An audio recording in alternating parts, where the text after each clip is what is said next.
Alright, so this is a suggestion via Discord. The name of the video is Chicago residents are outraged after new migrant arrivals. This is coming from the channel NYC Uncovered. If you do like this type of content, make sure you go ahead and check those guys out. The link will be in the description. Alright, let's check it out. Let's go and jump into it. As the migrant crisis surges, locals have gathered to protest for change and for leaders to take rigid stances too. Residents are not backing down in the battle over migrant encampments in their neighborhoods. Move over, kids. Residents of Chicago are expressing strong dissatisfaction with their local leaders over the establishment of migrant encampments in their neighborhoods. They feel betrayed by Mayor Brandon Johnson and are upset about a football field being repurposed as a shelter for migrants, which they argue takes away from local children's recreational spaces. The residents' anger is palpable as they voice concerns about being left out of the decision-making process and the impact on their community's safety and resources.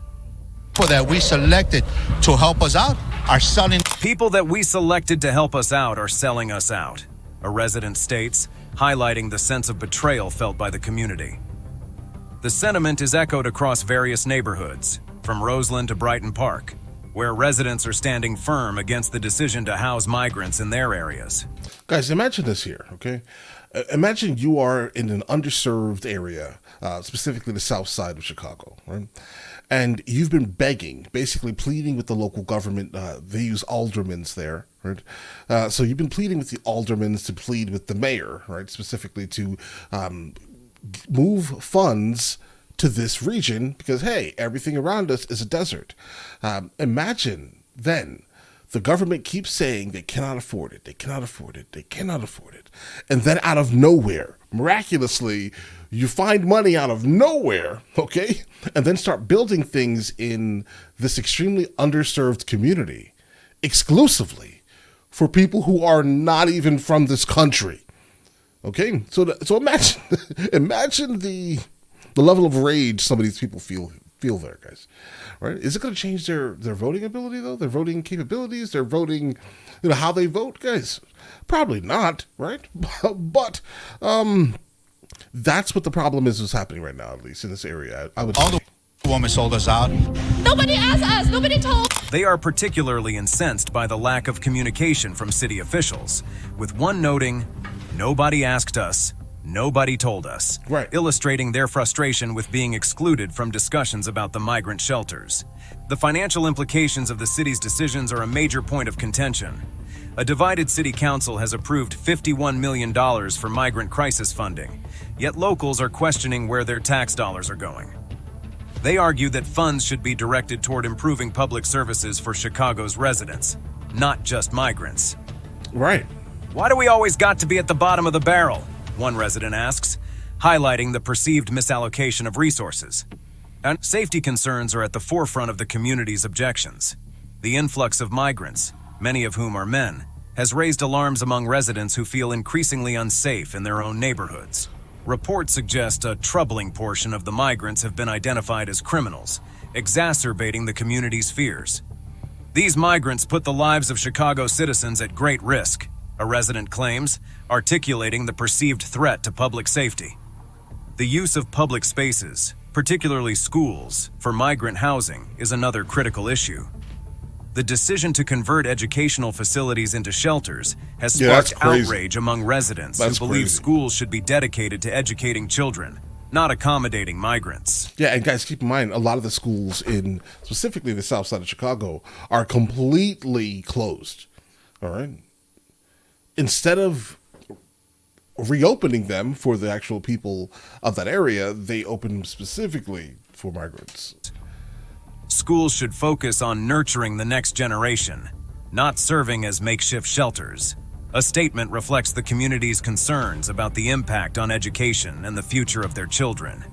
But the protests aren't limited to just Chicago.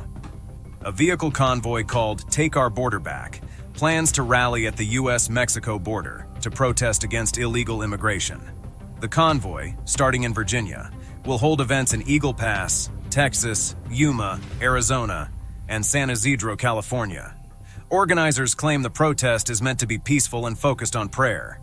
Critics are concerned that this convoy could increase anti-immigrant feelings during a time of heated political debate, about the border and migrant crossings. Yeah, it will. Between 70 and 300 vehicles have joined the convoy, according to two truckers, Vincent Sabin and Kip Coltrane. These numbers are not independently verified by Reuters. From across the country to take part in these, quote, take our border back.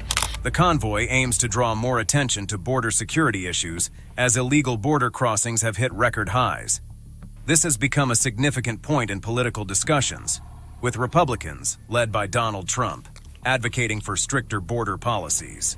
Eagle Pass, Texas, is a central focus due to ongoing disputes between the state and federal government over border control. Texas has taken measures like deploying National Guard troops and setting up physical barriers to prevent migrant crossings. This has caused legal and political conflicts with President Biden's administration. A separate event will also take place in Eagle Pass, where Texas Governor Greg Abbott and 14 other Republican governors will discuss the state's border enforcement actions. U.S. Customs and Border Protection has not commented on the convoy. The convoy has gained attention in right-wing media, with figures like Tucker Carlson and Alex Jones promoting it. The Take Our Border Back Telegram channel has over 4,400 members. Organizers describe the convoy in religious terms, calling it God's vision and a fight against a perceived invasion. Participants are expected to be peaceful, with a strong law enforcement presence at the rallies. While some convoy members may be armed, Texas allows open carry of firearms. Despite the peaceful intent, there are concerns that the convoy could motivate actions against migrants or supporting groups. In 2022, a similar convoy protested COVID-19 restrictions. Republican Representative Tony Gonzalez, whose district includes Eagle Pass, understands the frustration over border issues, but won't join the rally. He mentions the exhaustion of those living and working on the border, with Eagle Pass now constantly in the news. But that's not all. Small but fervent group of people rallied to take the border back in South. In Eagle Pass, Texas, hundreds of protesters rallied to express their concerns over illegal immigration, emphasizing the need for stricter border security. The rally occurred on a private ranch, 20 miles north of Eagle Pass, an area currently at the center of the border control debate. The event, which combined elements of a political rally and a religious revival, marked the end of a 5-day convoy across the country. Protesters gathered to push for urgent measures to secure Texas's southern border. The demonstrators called for a bipartisan approach to the immigration crisis. During the rally, Collin County Representative Keith Self addressed the crowd, emphasizing the need for public action. "We need the American people to start voicing their frustrations. My colleagues in Congress hear it all the time. The American people are so frustrated with the federal government." If we stay at home and sit on our butts, we're going to get mowed over. This country will be... Participants shared a sense of urgency about addressing the border issue. Scotty Clay, a protester from Arizona, highlighted this sentiment. "If we stay at home and sit on our butts, we are going to get mowed over. This country will be gone." The focus will shift back to Eagle Pass on Sunday, where up to 14 Republican governors are expected to gather, demonstrating their support for stringent border security measures. But here's where things get interesting. The migrant crisis goes beyond just the U.S. In Paris, under cloudy skies, Youssouf Doucoure, a 25-year-old from Mali, distributed flyers at Trocadero Square, protesting against France's new migration legislation. "Ordinary French treat me well here," Doucoure noted, distinguishing between political rhetoric and the public's attitude toward migrants like him. The demonstration aimed to challenge the toughened... Yeah, this is in fact happening everywhere. Guys, keep in mind, I live half the year in Europe, in Spain specifically. So, like, I see, in fact, migrants coming into Spain in the same exact way they come into the United States of America, guys. Right? I mean, this is a worldwide thing. I mean, people have been... Keep in mind, people have been traveling and just migrating since the beginning of time. Let's just keep this in mind here. Let's act like this is not a new phenomenon. But it is a phenomenon that's happening at a very terrible time for most of the countries that these people are entering into internationally. Immigration policies that the French government recently passed. These policies have sparked significant debate reflecting broader European trends of tightening border control and reducing migrant intake. France's Constitutional Council reviewed the legislation upon President Macron's request and invalidated sections it found unconstitutional, such as restrictions on welfare access for immigrants and family reunification barriers. Despite this, the far-right's influence in France and across Europe is apparent, with rising anti-immigrant sentiments fueling stricter immigration laws. The European Union saw an increase in undocumented migrants in 2023, reaching levels not seen since the 2015-2016 crisis. Countries like Hungary and Poland have erected border fences, while Germany, once open to asylum seekers, has shifted toward calling for more deportations of those without the right to stay. Chancellor Scholz of Germany emphasized the need for expelling migrants without residency rights more efficiently, reflecting a change from Germany's previous welcoming stance. This shift occurs as far-right parties gain traction across Europe, influencing immigration policies and public opinion. In France, the National Rally, a right-wing party, supported the new migration bill, seeing it as an ideological triumph. The bill, backed by a majority of French citizens according to polls, introduces stringent measures like making undocumented migration a minor offense and demanding deposits from foreign students. Critics argue that these policies clash with France's foundational values. Protester Pierre Gentillot believes the legislation contradicts principles of... Guys, the concept of like demanding, let's say a deposit, like if you're going to be in the country for a while, that actually may work, but I'm also not sure they could do that, right? Like specifically where, from some of the countries where these people are coming from, if they're coming on a student visa, I don't know how that's even, right? Some of these countries, I'm not sure, right? But that would, in fact, I guess it would, in fact, slow it down tremendously. It will. It definitely will. If that's the end goal, it definitely will slow it down. Like, hey, listen, give me $5,000, and when you leave, I'll give you back the $5,000 with interest. Welcome and fraternity, stating, it supports the extreme right. Diversity is necessary to live together. Ducour remains hopeful, despite the legal challenges he faces due to his citizenship status. He works in France using borrowed legal documents from relatives, reflecting the complex realities many migrants face. Of course, Ducour said when asked about the possibility of more favorable laws for migrants in the future, showcasing a resilient and optimistic outlook amidst the ongoing debates over immigration in France and Europe. For stability and prosperity of the United States. Enter Donald Trump. We're going to build the wall. We have no choice. We have no choice. Build that wall. Build that. In Chicago, community and political leaders had a lot to say in response to the crisis.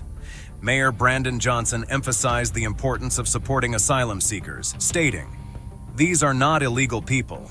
They are now officially protected by international law." Despite his efforts to highlight the humanitarian aspect, many... Talking about what was just said here, the concept of an illegal immigrant, I think they become illegal specifically. They're migrants until they turn to illegals, if that makes any sense here. Generally, if we're going exclusively off of what international law states, at least, they're migrants until they do not show up for, let's say, deportation. Let's say their asylum case or the refugee status has just been taken away and now they need to leave. That's when they specifically become illegal. They become illegal when they do not adhere to the rules, basically. That's the moment they become illegal under international law, if we're going to quote international law in this instance, at least. Despite his efforts to highlight the humanitarian aspect, many Chicago residents and critics believe the city's response has been too slow or lenient. The Biden administration is also a key player in this scenario, facing national scrutiny over immigration policies. Bro, if you don't get off my screen... The administration asserts its commitment to addressing the root causes of migration and supporting asylum seekers. However, local experiences and perceptions in Chicago suggest a gap between federal policies and city-level realities. Adding complexity to the situation, Texas Governor Abbott's decision to send migrants to sanctuary cities like Chicago has intensified the crisis. Abbott justifies this as a response to federal immigration policies, placing Chicago at the forefront of a national debate on immigration and sanctuary city status. Chicago's challenges mirror those in other U.S. cities, like New York, where similar issues of resource strain and community impact are unfolding. The crisis is not only a local concern, but also part of a broader national dialogue on immigration, public resources, and urban stability. Solutions to Chicago's migrant surge are being debated at all levels. Proposals range from tightening border security to enhancing local resources for housing and integration. The city is exploring long-term strategies to assist migrants in becoming active community members, balancing immediate needs with future resilience. As Chicago grapples with these complex issues, the city's response and its implications for the future are under close observation. The decisions made today will shape not only Chicago's path forward, but also offer lessons for other cities in the nation in managing similar challenges. As political figures and administrators evaluate the situation, it's clear that people demand better policies to mitigate the migrant crisis. But what can we do internationally, right? I mean, we can keep talking about the overall issue, but like, bro, it's everywhere. Like, everyone is trying to currently escape whatever situation that they're currently in by moving to some of the richest countries on earth. But by doing that, they also don't care, let's say, that people in some of the richest countries are currently also suffering under the same system that currently broke their country, right? Like, it may seem like people are making a lot of money here. Are they? Yes, right? In comparison, right? I mean, there are places where $20 a day is what people make. But keep in mind, you can eat for probably $2 there.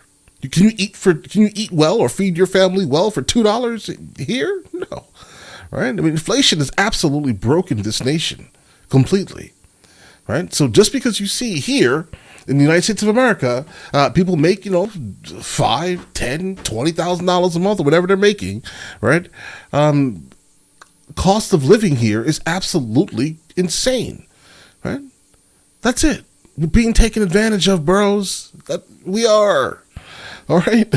But they don't see that. They see the numbers and they're like, oh, I can do all of these things. Right? But you can't, bro. You can't. All that's happening right now is that you're kind of getting people to like strongly detest you. That's all that's happening here. Because you're not understanding that Americans can't take on the world's population, bro. You can't at all. But all right, listen, you guys all have an absolutely amazing day. And again, if you guys do want to check out any more of this type of thing, make sure you check out the channel NYC Uncovered. The link will be in the description. All right?